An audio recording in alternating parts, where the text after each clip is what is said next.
Welcome back to On Deck Circle Podcast, brought to you by the Fantasy Six Pack. I am your cold host, Nick Zaniboni, over here in the fine New England area. Mr. Jason, I'm sure you were cold too. You're probably actually colder than me, but it's still pretty damn cold. Is that a correct assumption? It is freezing here. It's going to get even colder. But fret no more because we have spring baseball right around the corner. Mm-hmm. I believe we're about 3.5 weeks from pitchers and catchers reporting. Yeah. Warm weather is on the horizon. Things are looking up. Baseball season will be here before we know it. Yeah, and this is not like a question, like the question is just a separate question. When you get married and leading up to the wedding, there's just kind of a lull, like after you have all your vendors booked and then you're just kind of waiting for the wedding day. Yep. We're kind of in that point of the Dynasty season. We are, at least I've had the majority of my first year player drafts. I still have like 1 or 2 left. And it's just kind of that lull when you're just waiting and you're tinkering. You're like, oh, should I maybe do this for the centerpiece? Should I trade so-and-so for such and such? I think we are a part of that. We're definitely in that time right now. And you know what? It's a great place to be. I'm excited. I'm ready to roll. Yeah. Are you wearing a Portland Sea Dogs sweater right now? Yes. Portland Love that. Love that. Love that. I picked that up last summer. Not the year that I ran into Marcelo Mayer. But that's fine. All right. But we will start with my favorite part of the show, which is the cold open question of the week. This is going to be a good one. You had a tough loss over the weekend, but when I texted you, I said, this is a good loss to have. Mm-hmm. I want to know your favorite loss that you've endured. All right? 3, 2, 1, go.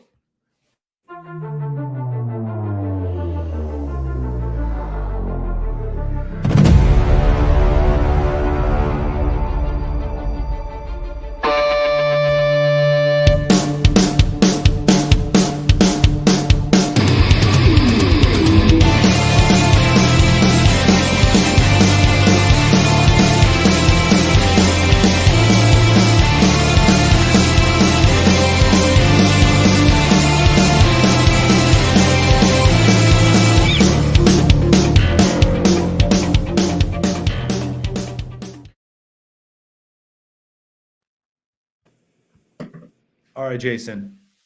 Was this the loss? No, I mean that one hurt. There's many losses to choose from as a Chicago fan. Yeah. Especially over the last about 25 years. We've only had one good team in this league in this city, and it's been the Blackhawks in the last 25 years. But if I had to choose one, it seems a little obvious, but it's got to be the Super Bowl loss to Indianapolis for the Bears. Getting there, roller coaster season. The playoffs were sick. Devin Hester, peak Devin Hester, runs the opening kickoff back for the touchdown. We're like, here we go again. This is our year. It's destiny. And then Peyton Manning just did Peyton Manning things and destroyed us. That was Grossman, right? Yep. He would have filled in for the Trent Dilfer of worst quarterback to win a Super Bowl. Oh, for sure. We rode that team was definitely like a defense and special teams quarterback. I mean, we did put up some points. Like we had Bernard Beering going deep with Rex Grossman, but yeah, majority of our team relied on defense and special teams that year. But that's going to be that's probably my worst loss of my lifetime. So I'm going to say, just because this also adds on because I was there, when the Celtics lost to the Warriors in the finals, for the final game, the Warriors won. But also it was kind of nice because I think that loss a statement loss kind of led to them winning the championship. So I think it was like a helpful loss. But that was a tough one. I usually don't get like angry at sports, but Celtics games will make me angry, and I was just silent. Like my buddy thought I left because I was like, I'm gonna go get a beer, and I took like forever because I was just doing laps because the game was over before like the third quarter, and it it was not something that I love to deal with. But you know what? We won it back, and I showed you a clip of me celebrating on the cop slide earlier. So, yeah. So I guess we should talk about some baseball. Yeah, it's a baseball podcast, so let's dig into some of these things. I think this week we're gonna kick off our position, not necessarily position previews. We're a dynasty focused podcast here, so we're gonna do more on the prospect end, right? We can talk dynasty, actual MLB players position preview, but I guess that kind of falls in line with kind of the redraft thing. So I think we should focus our shift here and go a little prospects. We'll kick it off here with the first base this week, and then go around the diamond and go through some of these positions, get down to some of our top 5 prospects, some of our sleepers, some guys that we're maybe selling or fading. And I think it's a good thing to get going here before the season starts up. Yeah, I'm excited to start. And what's very funny is when we were talking about doing these position previews or whatever we're calling them, I was like, let's not start with catcher because they all suck. In hindsight, we should have combined catcher and first base because, spoiler alert, the first base prospects also kind of slim. Which I was surprised with. I think just because, like, we had Kurtz last year, so I just assumed there were like monsters behind him, and there indeed are not. They're also, I'm glad that because as everyone will see our lists, there's a few players that websites might consider first baseman, but like they're not really, and neither of us put one of those guys. So I'm grateful for that as well. So yeah, I'm glad you called that out because when looking through a lot of these guys, and actually mostly more of a trend in baseball, I feel like the last maybe 10-15 years is similar to right field. First base is kind of becoming the position where it's like we have an overflow of one position, so let's just shift the guy over to first base. Yep. I mean, I can name off like 5 guys right off the bat, like Michael Busch for the Cubs, Spencer Steer for the Reds. A lot of these guys that are just like, I mean, what even one more better, Rafael Devers, right? Like they want him to play first base now in the San Francisco. So it's like first base is kind of becoming that like right field position for the infield, where it's like a lot of these guys don't come up as first baseman. They kind of just get shoved over to first base after like an overflow from the other position in an organization. So I feel like it's just apropos that we kind of list some of these guys that may not be listed as first baseman right now. Or like I said, what some websites may consider them a third base or a catcher, but ultimately they may end up at first base. They may not. I'm not sure. First base is now becoming like a really weird position to lock down. Yeah, that's a great point. Well, I think we should start off maybe with our top 5. We'll kind of walk through them. I know a lot of our, like I said, we talked about it a little bit before. It's kind of similar to last week's with our FYPD. We do have a lot of similar players, but there's also a little bit of disparity here and some differences. So I want to get this graphic up here. We can kind of give you a nice little graphic display that Nick was kind enough to make here. But these are what we got going here. We kind of walk through some of these guys. Maybe going a little bit deeper here. But right now, we'll start off with 1-1. I think this is pretty much everyone's top first base prospect, and that's Bryce Eldridge of the Giants. What do you got to say about Eldridge? Yeah, I didn't realize how young he was when I going into this offseason. I was kind of like looking at him because he did show up with the Giants at the end of the season. He did not play particularly well. He hit 107, no home runs, 4 RBIs, OPS under 500. So definitely a disappointing prospect debut for him, but he's still only 21 years old, which seems ridiculous. Here, you're really just betting on the power. Assuming it clicks. I think it will. He was hurt towards the end of last season. But his minors numbers last year were great. He slashed 260 with a 333 OBP with 25 home runs, 84 RBI. He's out of all of these guys, the power with him is the most appealing, I would say, maybe outside of like our number 5, I'd say. But the swing and miss is going to be there because you're kind of doing that with the big power guys. But yeah, if you have anything to add on Eldridge, he's pretty much everywhere I've seen. He's the number 1. I've seen our number 2 kind of flip flop some in some areas and in some places. But yeah, So if you have anything to add, just holler at your boy. I mean, not too much to echo a lot of things that you said. Right now the biggest thing about him is his power. The power upside is what you're really looking for here in Bryce Eldridge. Huge body frame, which kind of generates that nice launch angle, gets those balls into the air and over the fence. Back-to-back years of 20-plus home runs. And he actually was just shy of back-to-back 25 home run seasons in 24 and 25. But with the big power also comes some swing and miss concerns. It's basically been hovering around that high 20s, low 30s, including a 35% when he got to the bigs last year. He did get a little bit of small run last year we talked about with San Francisco to end 2025, but no home runs, right, at the major league level, and struggled a little bit, but that's something that's to be expected. He was coming off a really good year leading up to being promoted to big leagues. So, and as of right now, I believe he's got a really strong chance of making the big league roster. I think that goes, spoiler alert, with their both 1 and 2. They both have had runs with their major league clubs and have a good shot at, especially Eldridge, making the team out of spring training, which also gives him a little bit of an edge up on the rankings because the proximity is there. But yeah, really excited to see what we can get out of Eldridge this year, especially with the full season of at-bats at the major league level. Really, the power is the upside here with Eldridge. I definitely think you can get to easily 25 to 30 home runs consistently. And then as he matures even more, I could definitely see him getting into that 30 to 40 range every season consistently. Yeah. And then look at this. Like you said, our 1 and 2s are pretty much the same. That's Sal Stewart of the Cincinnati Reds. This is one of those guys we're talking about right before the rankings we just talked about. Some of these guys, they're not necessarily listed as first baseman, but they did play first base. Sal Stewart being that guy, he played a lot of third, a lot of first. Reds have that log jam in that organization on their corner infielders. Spoiler alert, with my guy at 3 as well.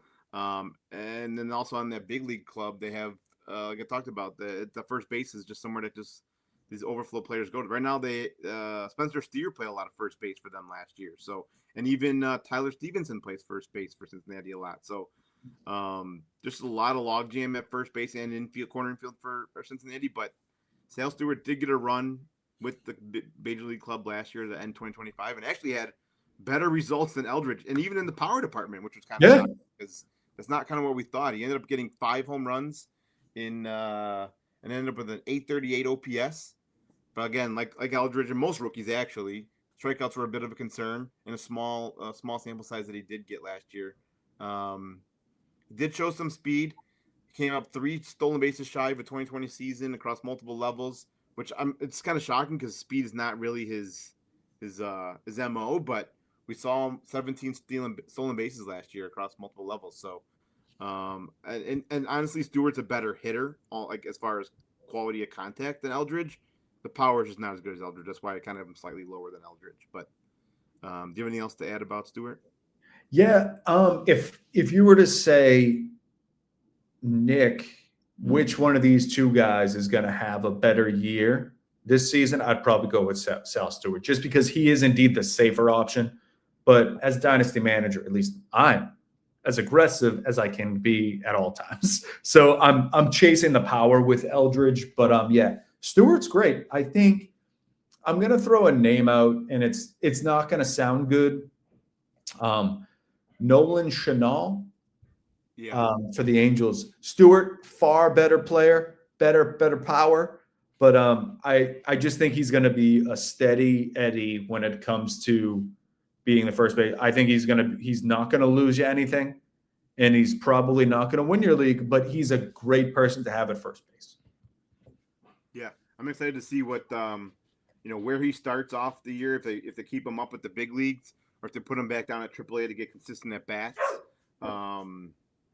Yeah, I think Sal Stewart. I think the Chanel's a good comp because the quality contact is there like Chanel, but I think Stewart might have a little bit better power than Chanel. But I like the outlook for Stewart going forward.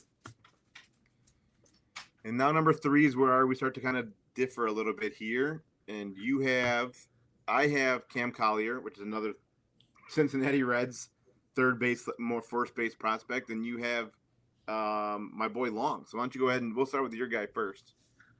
Yeah, kind of the same sentiment of Sal Stewart.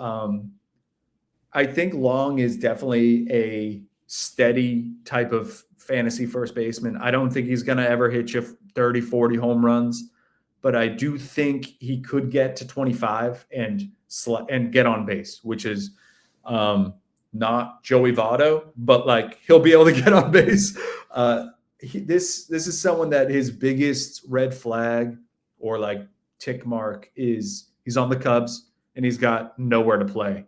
I was really hoping that he was going to be in that Ed Cap deal and he'd just be playing first base for the Marlins. Yeah. I'm honestly surprised they haven't moved him. I don't know if they're shopping him or if some things need to be figured out in that Cubs infield, whether it's a trade of Nico Horner, something needs to happen things need to shake out. I do think we will see him at some point this season. I expect him to hit because that's all he does is hit. Probably won't steal you many bases, but I don't know if any of these guys will. So yeah, just someone I'm excited about. And he's probably more Nolan Chanel than Sal Stewart. But in general, do you have any insight on Long being from Chicago? I don't have a ton of insight. I know that there was a lot of talk of him last September getting a call up. They didn't. Cubs right now have a little bit of a surplus as far as like prospects at that AAA Major League cusp. A few guys that like, what do we do with these guys? And like you said, I'm surprised he wasn't one of the guys that were moved. I'm guessing Miami didn't want Johnathan Long, but he had a monster season last year. He had 20 home runs, 86 runs, 91 RBIs. The strikeout rates have always been super in line for Long. Doesn't strike out a ton. Hits for a really nice average. I think the Chanel comp is better for Long than it is for Stewart. He slashed 305, 404, and a 479 last year. He had a 398 WOBA. Just a really nice year from Long. I'm curious to see what the Cubs do with him because he's now had basically 3 full seasons in the minor leagues.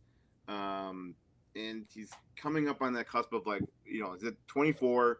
He will be Rule 5 eligible soon. What do we do with him this year, right? I don't really have any outlook on what they're going to do with him because we have first base is clogged. And there's also been talks of Cubs have been looking into Miguel Andahar, which is kind of more of like a utility infielder. But, yeah, I don't really have a lot of insight what's going to happen with Long, but I do like the ranking here because he's been really steady and nice player since being drafted and really nice last year in 2025. So, all right, my guys, and like I said, kind of alluded to it earlier, Cam Collier, the Reds, another corner infielder for the Cincinnati Reds prospects, did miss a ton of time last year with injuries, but prior to that, had an amazing 2024. He had 20 home runs, played in the Future game, was actually the MVP of the Futures game in 2024. Now, again, similar to Stewart, I don't know. He's obviously not going to be on the roster. He's still got some time to spend, especially after missing 2025. He will most likely be at AA and AAA for all of 2026. I don't think we see him till at least early middle 27, depending on if there is a season in 27 for one, and two, how he performs in 2026. But I think this is a really nice player here at 3 for my first base. And again, he may not even be first base eligible when he does make his debut, but right now he did play a bunch of third base and first base and DH, as many of the infielders did for the Cincinnati Reds organization. But I really like the outlook on Collier, and I'm excited to see what we can do after a disappointing 2025 of missing a lot of time. Yeah, he's someone that, not he. The Reds are a team that I'm kind of following. Like the Rays. I think I really like who they draft a lot, all of the time. Collier, I feel like he was 2022, which is crazy. That's 3 drafts ago. Yep. And he was a name that we saw and a lot of people loved him. But I feel like the injuries have kind of been a thing. So I'm curious to what he looks like this season. Hopefully he can stay healthy. But when he played, he's good. He has in just under 1,200 at bats, 32 home runs. That's pretty solid for a first baseman that's 6'1", 210. Like, he's not like a gigantic human like Bryce Eldridge is. Right. And still super young. So, like, he still has a lot of maturity and advancing. Yeah. I feel like he just turned 2020. He just turned 21. So, yeah. I mean, there's still a lot of development to go for Collier. But I think compared to some of his other first basemen, I like what I see out of him. Yeah, for sure. And then now we're going to our fourth rank. Two guys that we definitely have different. More different guys again here. And go ahead and start with your guy here. Yeah. Do you know that Shaq meme that it was like, I wasn't familiar with your game? Yeah. That's very much how I feel about Ralphy Velazquez. He's just a name I've seen in a lot of different places, mostly since like last summer. Yeah. And I've kind of just been like, okay, like I'll keep an eye on. But like by the end of the season, he was great. He made it to Double-A, hit over 250, on base over 330, like solid OPS of 839, 22 homers, 85 RBI, showing power all different places. When he got called up, he hit 330 and 405 in Double-A, and his OBP was 405 with 5 home runs. Just someone that I think his name is too similar to other baseball players that he just never like stuck out to me. But yeah, man, he's great. It's a great org too. Can see him, honestly, depending where the Guardians are at, he could be up like this summer. And that'd be pretty crazy just because someone like a meteoric type of rise for him. But yeah, nothing really scares me about the player, which is good. Nothing truly excites me about the player though either. He's just kind of one of those good first base. Like, yeah, I'm not going to put a comp on him because I would just say Nolan Chanel, and then it would be, I've said that about every one of these first basemen is Nolan Chanel in some way. Yeah. No, I really liked Velazquez. He really started getting a lot of helium last summer. He really started jumping up a lot of these ranking lists. He made it all the way up to Double-A last year, and he actually ended up playing better once getting up to Double-A, especially as far as the quality of contact and approach at the plate. He reduced his strikeout rate and actually hit for a higher average with a lower – his BABIP did go up a little bit, but the average went up a little bit at Double-A, and he really started to make a lot of these top prospect lists near the end of last summer when he started really making big waves in the summer of last year. So definitely good to see him up in your top 5. I think we could probably see him in a year or two here, depending on, like you said, what Cleveland does and if they have a need for him. But still only 21 years old, so depending on what he does, it's probably going another year away. But you never know. Some of these guys nowadays are up quicker and quicker than ever before. So speaking of guys that are getting a lot of helium, and that's my guy Ike Irish, after being just drafted 19th overall last summer, drafted as a catcher, drafted to an organization that does a lot of catcher first base swapping and in and out of positions. That's the Baltimore Orioles. Ike Irish had a great career at Auburn. Love a great hitter, college hitter. They translate pretty well to the major league level. Mm-hmm. He had a really, really nice 24 and 25 season at Auburn. 25 season, he had 19 home runs in 55 games, and he had an OPS of almost 1,200. In both 24 and 25, his OPS was over 1,100. And not only does he go to a team that swaps the catchers and first base out a lot, the catcher position is basically blocked, and he was also not the only catcher that the Orioles drafted in last year's draft. So their catcher position is definitely clogged for Baltimore for any time coming, unless there was rumors of Rutschman getting dealt, which I doubt would happen, but you never know. But I think Irish ultimately has a future at either first or a corner outfield position. But I really like what I saw out of him at Auburn, and I really like a small little sample in 2025. He started at 6 games at first base for single A.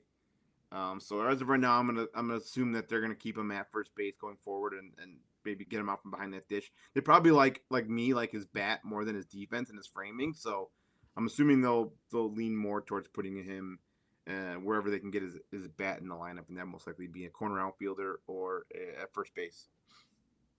Yeah, he was someone when they drafted him, my ears kind of perked up just because I was like, this is kind of a weird fit. But especially when they also drafted a catcher who I feel like they might have traded the other catcher though for Baz.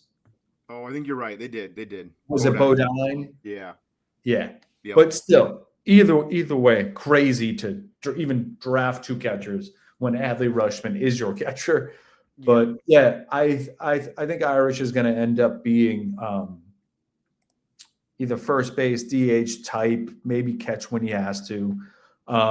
Yeah, I'm interested in how he adjusts this year, like to a full season of like major leagues. But yeah, there's no qualms from me when it comes to Ike Irish at number 4. All right. Well, why don't you kick off we have the same number 5. That's Charlie Condon of the Colorado Rockies. Why don't you go ahead and tell us about him?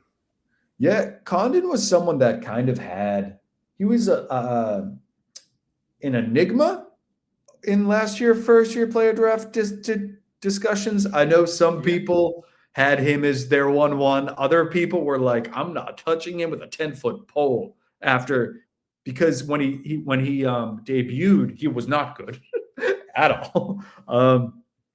But going after last season, he wasn't great. He wasn't bad. He was just kind of in the middle. He got hurt, which seems to be a trend with him.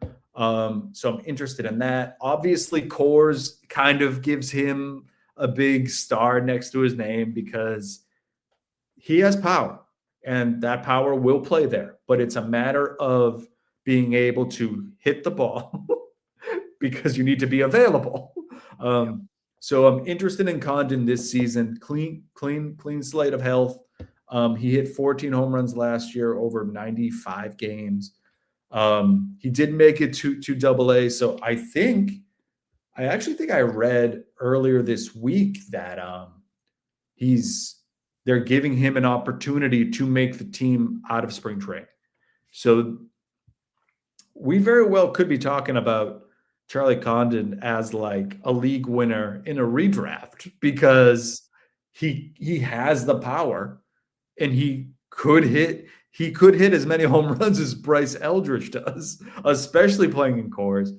So yeah, definitely interested in how his spring looks. He will be someone that I'm going to monitor in spring, probably both ways. If he struggles, maybe try and buy low on him, but also like don't mortgage anything on him because he could just get hurt and not be good. Do you have anything to add on the Condon? I mean, just a little bit. This one, Condon was the guy that I almost didn't want to include in my top 5, and only for the sole factor that he's on the Colorado Rockies, and I can't stand what they do to their prospects and how they, they don't manipulate, but they don't advance them very well. I mean, talking about a guy that went to college and had a monster season, and then they put him in the complex league. I don't know if that was for a little bit of injury, but they also started him at high A as a 22-year-old last in 2024. And then again in 2025, he was at high A. Did get up to AA. But, I mean, this is a guy that hit 37 home runs in 2024 with Georgia. There's a 3rd overall pick in the draft. So I had to include him. The upside is there. I really like I said, I really want to see what they do at the spring. The 2025 season was great. Slash 268, 376, 444, 14 home runs, and he had 100 plus RBIs plus runs. So I just, for the sole factor of the upside of Condon, I had to include him in my top 5. But like you said, I would not mortgage anything because he's on the Colorado Rockies organization, and I just don't know what their plan is with him and like all their prospects. I feel like they don't ever have a plan with these guys. But hey, maybe we can be proven wrong because, like you said, he was very an enigma in last year's first-year player draft because, like you said, he was would he go in the top 1, 2, and he ended up going 3 overall, and then debuted and had an awful debut at high A for Colorado, so that fell down a bunch of FYPD rankings.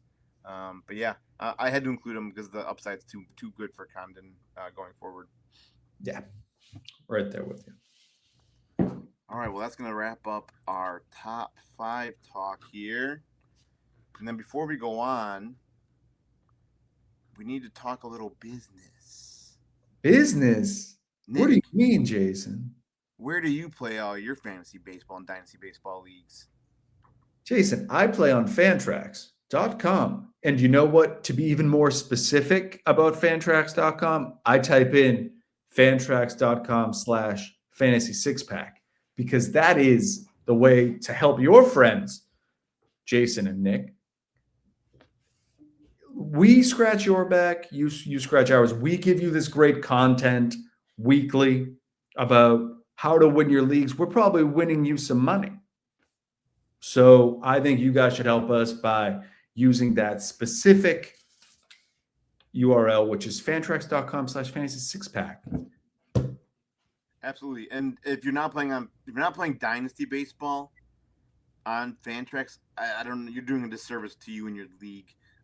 It's top tier level for dynasty purposes.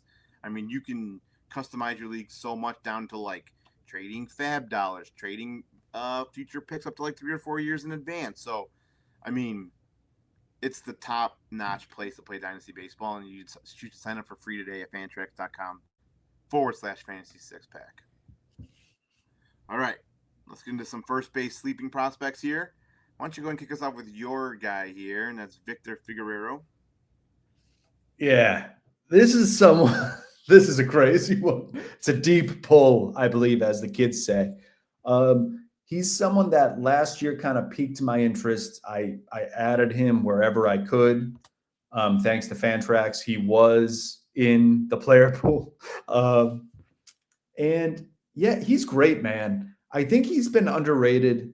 He was with the Padres going into last season, was traded in the Ryan O'Hearn trade. I believe they traded like 6 guys for Ryan O'Hearn, which is crazy. Yeah. And then they didn't resign.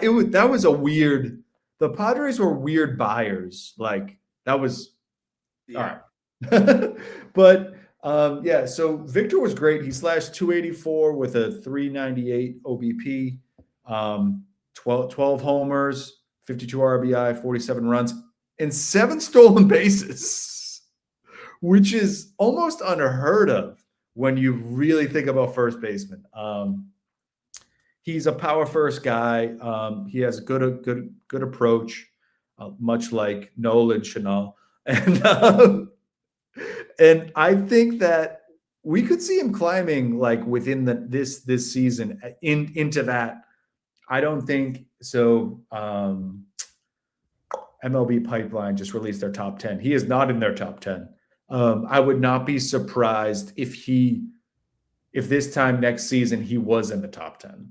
I'm curious to how he performs this year, a full year in the Orioles system. I believe he should start in Double-A. So yeah, just someone to definitely keep an eye on. And I think he could just be a very good first baseman. Not a league winner, not bottom of the barrel, but an everyday first baseman that you can plug in your lineup and he's going to hit you homers and get on base. Yeah, love it. Definitely one of those guys where you said it's not a well-known player, but a well-known prospect. Going to Baltimore could be huge for them. We know how well they do with player development. Obviously, someone that they like when they obviously traded for Ryan O'Hearn. So definitely curious to see how this all plays out with Victor for sure. All right, I'll go over to my guy here, and that's Esmerlyn Valdez for Pittsburgh Pirates. Signed as a 17-year-old out of Dominican Republic. He's really started to kind of show up here in the last 2 seasons. He just had back-to-back 20-plus home run seasons. Had a really nice breakout in 2025. He had crossed multiple levels. He got all the way up to Double-A last year. Slash line last year was 286, 376, 520. Had 26 home runs, 86 RBIs, and a 155 WRC+. The Pirates just recently added him to their 40-man roster to protect him because he was going to be Rule 5 eligible this past December. So obviously The Pirates are very high on him. They're adding him to the 40-man, so no, he can't get taken by anybody else. And still only 21 years old. Coming off back-to-back seasons, I think we might be able to see this guy next year start to rise up. Maybe probably even this summer, depending how he plays, start to rise up some of these first base rankings, some of these dynasty rankings. I would definitely look to be buying him. I don't know how much I'd be willing to spend on him, but if you can get him for a late round FYPD pick or maybe a late round off-season supplemental draft, I'd definitely be adding him. Or if you maybe get him as a throw-in on some of your other deals looking to make, I would definitely be looking to try to grab Esmerlyn Valdez out of Pittsburgh and see what 2026 holds for him. I really like that one. Pittsburgh has another one of those guys that I was kind of referencing earlier that has catcher / first base, but he might also be an outfielder, Florentino, I believe. Yeah, Edward. Yeah. The Pirates system, man, they've got some guys that I think the Pirates could be one of those sneaky teams this season, and I'm excited to see what they can do, especially when you have depth like this. He could be traded in a deal, and that could immediately affect how close he is to the bigs. So yeah, that's a good call. As long as Pirates continue to keep the players that they develop instead of trading them away every offseason, they will then eventually be sneaky. But yeah, they made a couple good moves. They got Brandon Lowe and Ryan O'Hearn that we just previously talked about. So we'll see what the Pirates do. They're always one of those teams that's like a flying ointment to the NL Central, where they're never that good, but they can definitely beat you and take series 2 out of 3 series from you every year. So yeah, I like that. Let's see what they can do with Valdez here. Always. With every sleeper, there's also guys we're fading or selling. And the next guy we're going to talk about is your fade and sell, and that's Ryan Clifford of the Mets. Yeah, Clifford, man, he strikes out too much for me. He doesn't hit for enough average. And what's been a trend for me, at least, as I've mentioned, I like first basemen that just get on base. I would sacrifice some power if he could just get on base a little bit more.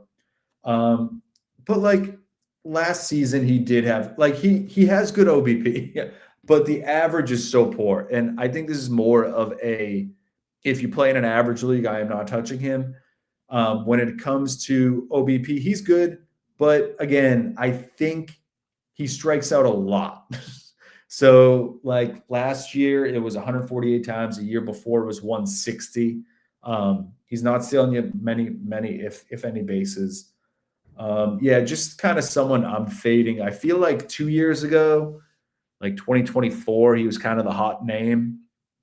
And ever since then, I've just kind of been avoiding him. So this might just be a personal bias. So if you like Ryan Clifford, that's your prerogative. That's all you, bro. But he's just not for me. Just doesn't hit enough. I think what you should do is we might see him in 2026 because obviously we all know that Pete Alonso's no longer in New York. Yeah. So they're looking for a first baseman. They don't really have one on the roster. I mean, they got Mark Vientos they could always put over there. But again, talking about earlier, full circle back to guys that just kind of fall over there after a surplus of other positions. Jorge Polanco and Mark Vientos are now slated to man the first base for the Mets. So at some point, they will probably give Ryan Clifford a shot at first base. Sell him that week that he comes up and see what you can get from him. You might be able to get somebody, buying high on Ryan Clifford for sure, getting that debut some point this year. Another popular name that you selling Clifford is a popular name, and I'm going to sell Xavier Isaac, Tampa Bay. Someone that's kind of been on this top 10 first baseman list for a couple of years now. I think I'm done with him. He's one of those guys that's he hasn't been around that long, but I'm getting prospect fatigue from him already. Had a really good, decent production in 23 and 2024. But then last year, just a really bad 2025. Missed a lot of time with injuries. He only appeared in 41 games, which was good enough for 175 plate appearances. The biggest thing about him is his approach at the plate. Thinking about guys that strike out too much in Clifford, he still chases and strikes out a ton. Does like Xavier Isaac. He had a 34% strikeout rate in 2024 and struck out 41% of the time at AA last year in 2024. The hit tool is exciting, right? He does when he makes contact, he is finding holes. However, a lot of that's luck. I feel like his BABIP is super inflated.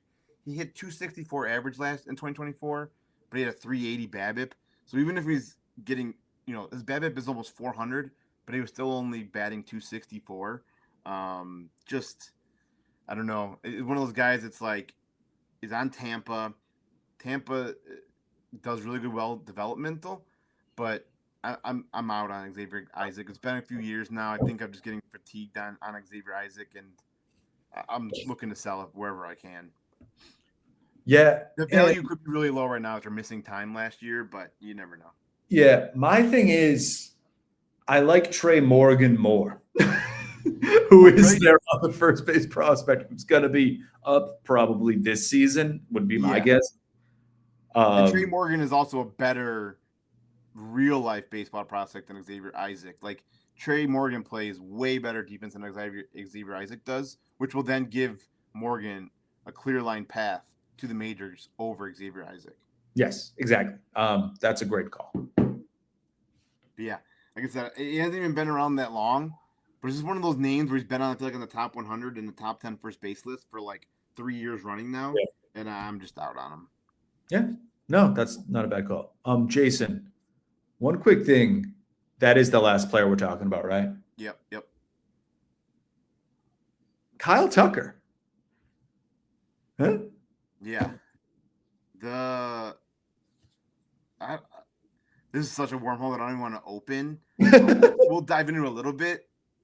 Baseball is broken, and we're about to all be disappointed, highly disappointed next offseason when there's a lockout. I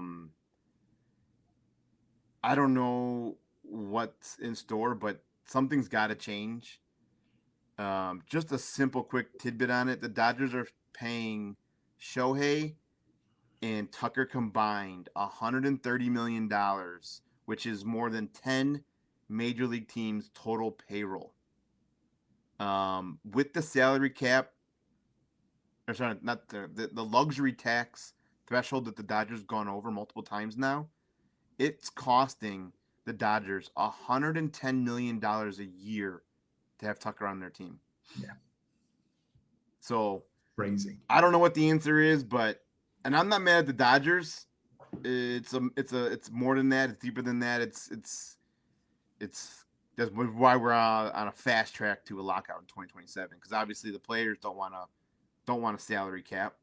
Mm-hmm. Meanwhile, we got billionaire owners crying poor. So the bubble is popping at the end of this year, and I don't know what's going to happen, but we'll see. We had almost that brief little lockout a couple years ago. Yeah. Holdout or whatever you want to call it, and didn't really end that well. And I know the players took a lot of heat for that.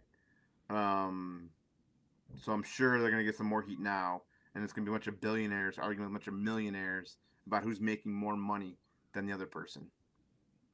Yeah. All right. And that was talking Kyle Tucker. It was a deeper issue than Kyle Tucker. Was that what you were going for, or what was your talk on Tucker? We just didn't even discuss it in the beginning. We just jumped right in. So I just wanted to make sure we mentioned the Kyle Tucker. And then I was like, oh yeah, Cubbies. Yeah. Yeah. And we didn't also mention the huge deal that went down yesterday with Lubob, which I was going to bring up, but I was like, are we in on Lubob still? I don't know. I feel like this could be if you're in a Dynasty league, if you're still watching this video, this could be a huge buy low situation for Lubob. He's the epitome of start getting a new look on life, going to a new team. This guy's probably going to go back to being 30-30 player that we all saw him do in his first couple of years in Chicago. Yeah. Lubob literally at 652 just got traded in my home league. Oh, nice. It was Lubob, Colton Cowser, Brian Bayo, and Lucas Urkeg. I don't know how to say his last name. Yep. For Pablo Lopez and Brian Reynolds. Oh. But I don't know. Yeah. I'm assuming he's going to be a hot topic of trades now that he just moved on and got traded in real life. Got to be honest with you, they kind of fleeced the White Sox. But I'm not, White Sox were looking to get out from that contract. Yeah, no. But I mean, come on, we've seen Luis. I don't want to Luis Angel Acuna. How do you say his first name? Whatever. Yeah. Acuna's brother was basically the main return for Lubab, and he's basically a quadruple A utility infield player. So we'll see what happens in the future, but I feel like the White Sox desperately want to get out from underneath that contract. Addition by subtraction, maybe. Exactly. Exactly, Nick. All right, well, that's good. That's our first base Dynasty breakout and buy or sell preview. We'll be back next week. Second baseman? Second base next week, Nick. All right, I'll get started on my graphic. Love it.